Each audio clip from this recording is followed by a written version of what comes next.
The steep hills rise quickly in this part of the Alba territory on the left bank of the Tanaro River.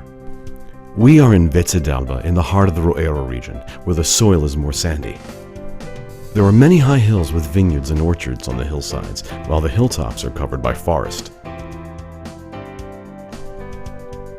Vezze d'Alba has been the home of Cantina del Nebbiolo since 1959. It was the year that a brave group of grape growers decided to bring together their ideas and grapes to make wine and start a story that continues today.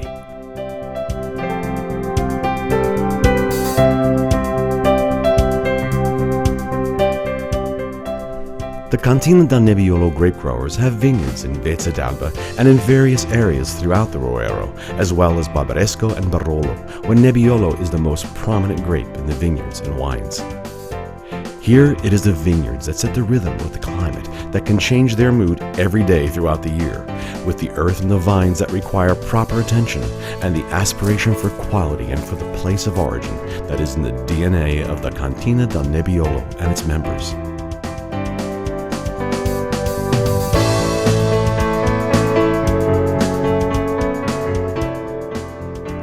The year in the vineyard starts before Christmas with pruning. At the end of autumn, the leaves from the grapevines fall to the ground and offer protection and a little nourishment for the vines. With vineyard rows almost bare, the grape grower returns to the vineyard and begins the work for the new growing season. Vine after vine, he chooses the best branch that will be the start for the production of the year and prunes the vines, leaving only one branch with 6 to 10 buds, depending on the variety and vitality of the plant. Then all the remaining branches are removed, with the caveat to leave one additional very short branch with only 2 to 3 buds. This is called the spur, and it is equally important because this will be the fruiting branch fruiting the following year.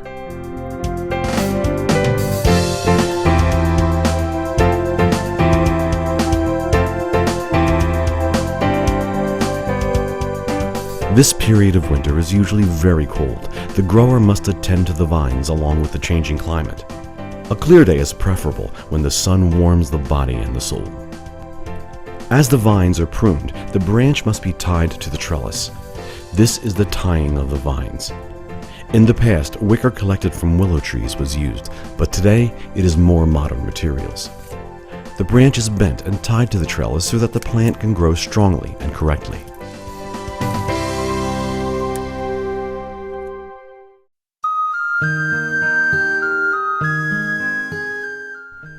In April, the vineyards spring to life. The shoots begin to burst with buds. They grow day after day until the first small leaves appear. Between April and May, the young shoots are getting longer, and the temperature rises to over 10 degrees centigrade or 50 degrees Fahrenheit. From spring until late summer, the grower spends many hours in the vineyards. Grapevines require a great deal of maintenance, and the management of the vineyard requires constant attention. They must be pruned and trimmed properly to avoid excess growth.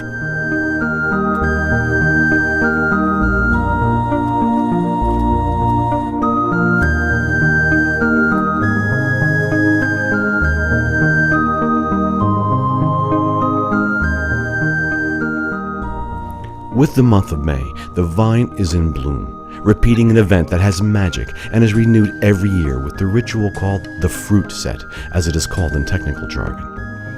The flowers enclosed in each berry becomes a grape, and together they are called cluster. After this stage, each cluster turns downward to be prepared for the eventual harvest.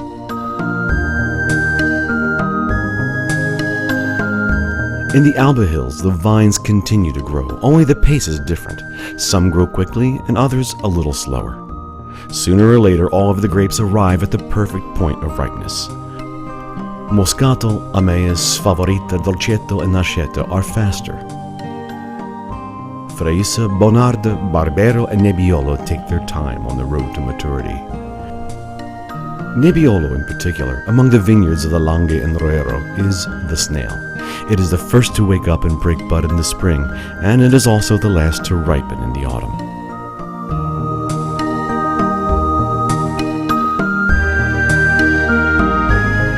Summer in the vineyards, at least the month of August, is usually sleepy. When the grapes first begin to change color, it is the right time to remove the excess clusters. This will send the nutrients to the remaining clusters, and as a result, the color and the fruit will be intense and fully ripe.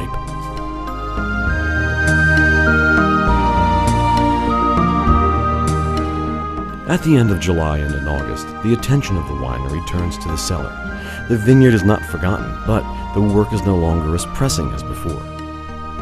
At the Cantina del Nebbiolo, these are the times dedicated to bottling, preparation of equipment, and tanks for crushing and winemaking. In the vineyards, there are ongoing checks on the maturation of the grapes and plans on when, and the approach for the harvest and organization for making wine.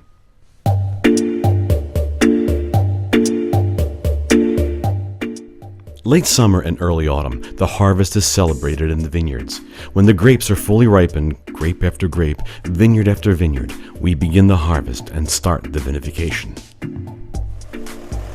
There is a flurry of activity in this period.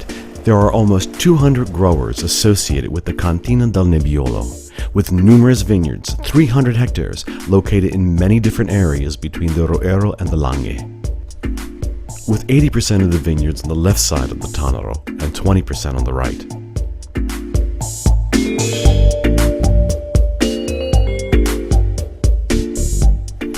It is necessary to coordinate the work, organizing and planning the harvest.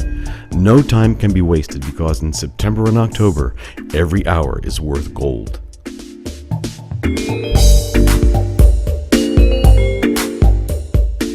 Each vineyard has its own schedule, its own characteristics and needs. Every detail must be taken into account. The harvest usually begins with the white grapes, Moscato, then Amaes, Favorita, and Nascetta. Then come the red grapes, Dolcetto, and right after, Fraisa and Bonarda grapes arrive, and finally, Barbera and Nebbiolo. Throughout the year, each vineyard is visited several times and checked by the agronomist from the cantina. The objectives are twofold: to help the growers make the most appropriate decisions quickly, and to predict the characteristics, positive or negative, of the grape production to work better in the cellar.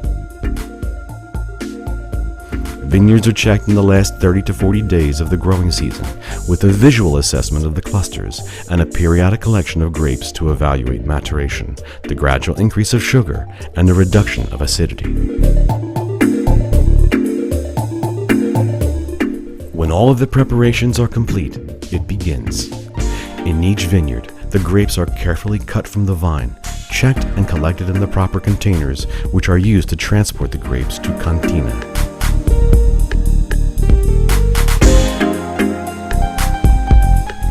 Arriving at the cantina, the member grower is proud of his load of ripe grapes.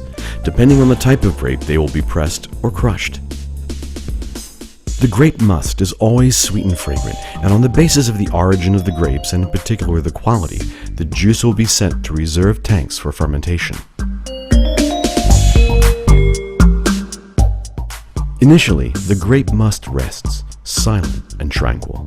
Then it gradually begins to murmur, alternating breathing sounds, rumbling and gurgling. Little by little, the fermentation dies down and the gurgling of the tank slows. The new wine begins to show itself just as the container is opened. At this point, the path of the various wines separates. Each has its own route to take. The fresh and fruity wines, those meant to be sold and consumed young, will spend a few months in the stainless steel containers to complete their cleaning process and aging.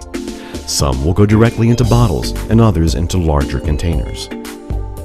The wines of greater structure, destined for a longer aging, change their resting place and are moved from stainless steel tanks to wood barrels, large or small, which soften the young angularity and finds in its innermost structure the noble characteristics of maturation.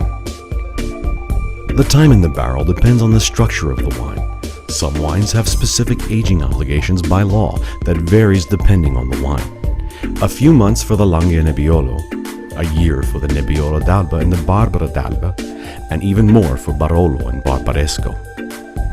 When the maturation is complete, the wine needs to spend time in the bottle, different sizes, but always glass. Once in the bottle, a new and equally fascinating, almost mysterious process goes on. The wine ages in the truest sense of the word. The angularity of youth is a distant memory, and the wine in the bottle uncovers new characteristics. The color comes alive, the elegant fragrance develops, and the flavors balance with all of the elements of the grapes, the land, and the winemaking with the final preparation for meeting with the consumers who are always passionate and demanding. So, prepare the celebrations, or rather, prepare the celebrations. Anytime one of these bottles is opened and served at the table with a meal, it is a celebration.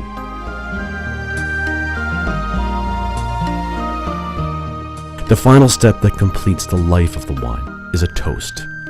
The process that started on that winter day in the snowy vineyards in the hills between the Langhe and Roero and ends on a table, in celebration, somewhere in the world.